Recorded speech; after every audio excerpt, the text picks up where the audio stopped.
Hey there, I have a Marantz model 2252 Bravo that I picked up. Going to go through it, rebuild the power supply, check out the amplifier boards, the phono section, and just kind of go through it. So thought I'd do a couple videos in case there's anything that's interesting in there for someone else to see, and we'll go from there. And I'll just keep adding some videos to this one, and you'll see one complete video, but there we go. So again, I'm Marantz 2252B. All right, I have the top off and kind of looking in. Here's the power supply section. I'll bring it up slow, make sure there's no shorts or anything, and then I will show you what the power supply measures at and how to do that. And then we'll look at it again after I rebuild the power supply. It's mostly in this section right here is the power supply. Pretty dirty. Like I said, I rubbed a little finger mark right there. You can see how dusty. So it needs cleaned up and gone through. So just kind of show you. But I'll be back showing you the power supply. Okay, we're gonna go through the power supply. Most of the Marantzes in this little area here are about 35 volts, and it tells you to hook up to J722 and J728. So I have positive on 22, 28, and then you would adjust it with the little variable resistor, potentiometer, pot, whatever name you want to give it. And so let's see. I brought it up once just to make sure there was no shorts or anything. So I'll go ahead and bring her on. She came on fine, but we'll see what the voltage relay clicks.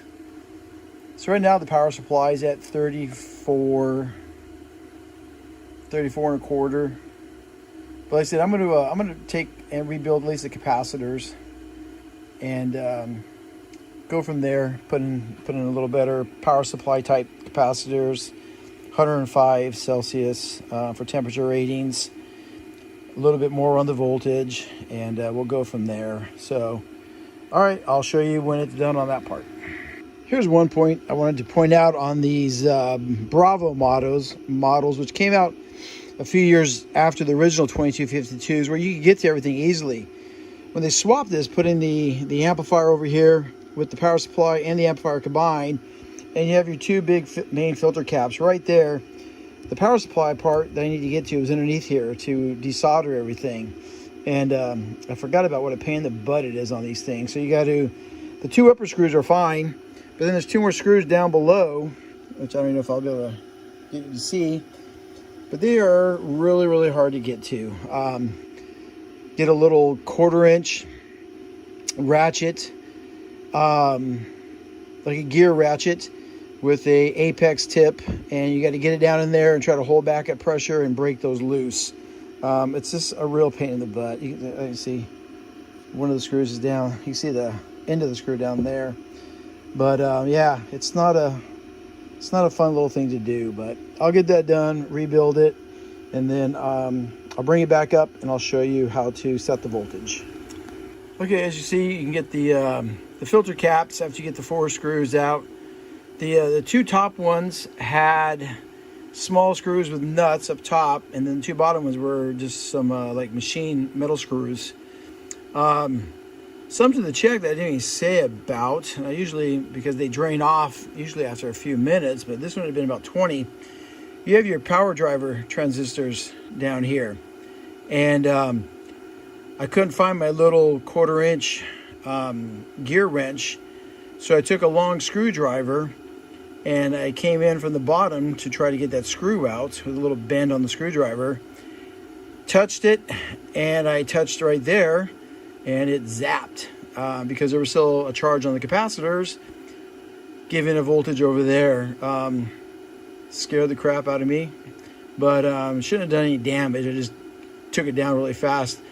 I should have, made sure the capacitors were drained off, but I thought it'd been like 15-20 minutes before I attempted that one over there, and I didn't even think about it. So it just goes to show, always be careful because the capacitors do hold some good charges, and when the capacitors are, the main filters are really good, they'll hold that charge for a long time. So just be careful when you try doing this kind of stuff. So I'll get it. I've got the capacitors changed, and I'll put it all back together, and we'll go through just setting the voltage real fast. Have the filter caps put back in place, flipped it around. I've got the meter hooked up, and let's see what we have here. So again, I hooked up to 722 and 728. We're looking for our 35 volts. We were already at 34.25, 34.3 last time. So change the capacitors out just to see if we come up any more just on the cap change or not. So let's see here. We'll just turn it on.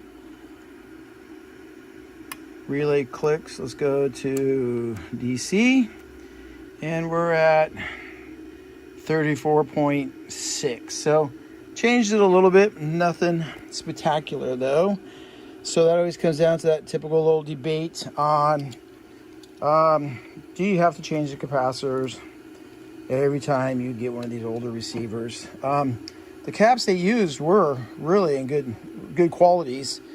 So yeah. But let's bring that up a little bit. I don't have my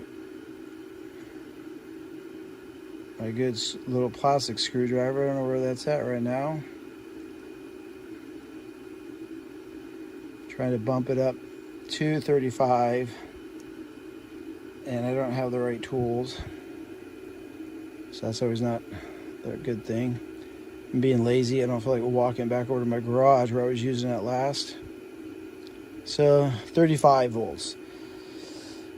So power supply is set now properly. And again, like I said, I changed 6 capacitors out. I haven't tested the capacitors yet, so, but obviously they were good because there's the 6 there. Because we were at 34.3, I think it was, we was at before, and now we're at 35. So there's a debate for everybody on the capacitor change outs that people who want to buy gear cheap always say, oh, did you change the caps? And you say no, then they want it dirt cheap. So, but yeah, another debate for another time. I'm going to let it sit for a little bit. It's drifted up a little bit, and I'll bump it back down to 35. And all right, when I get to the next step, I'll do some more filming. Okay, one last thing before I head in. I thought we'll do a little pre-test to see how the amplifier is going. So what I have done, I have a 1000 kilohertz signal going into the aux side. Have the scope hooked up to the left and right channels. Have a dummy load on my 100 watt 8 ohm resistors. Have a Fluke 115 QRMS multimeter hooked up. And let's see what we will do. That's hooked up to one of the resistors. And all right, so let's turn her on. The volume is down. Relay clicked. So let's start bringing it up. Okay, channels are tracking. There you go. Blue's off just a little bit as far as being symmetric. Get her up.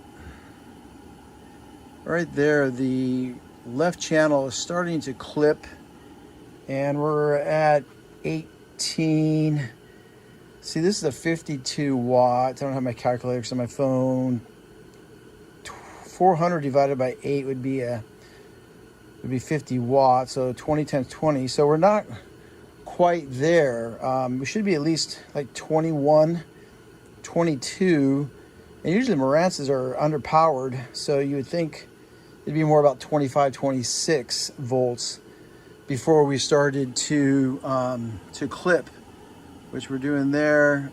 See, now the right channel starting to clip, and it's at 20 on that right channel. So there's gonna be a little bit of work on the amplifier also to find out why we're distorting so early.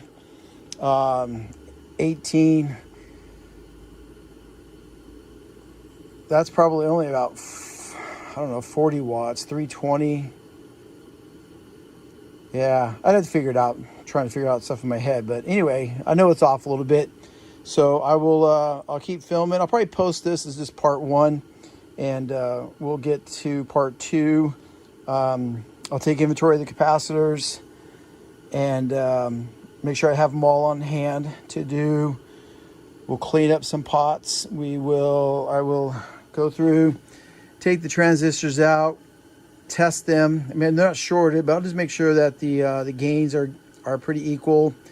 Put some new heatsink compound on there. I'll take the relay off, clean the relay. I might even put a new one on. I should have one more Marantz relay around here someplace. And still need to go through the tone board, which is down below, and get that all cleaned up too. So do it in steps, and I'll keep filming. And if you have questions, comments, ideas for improvements for me, send me a message on there, because I enjoy learning new stuff. That's one of the things I enjoy, learning new things every day. So, all right, enjoy the night. Thanks.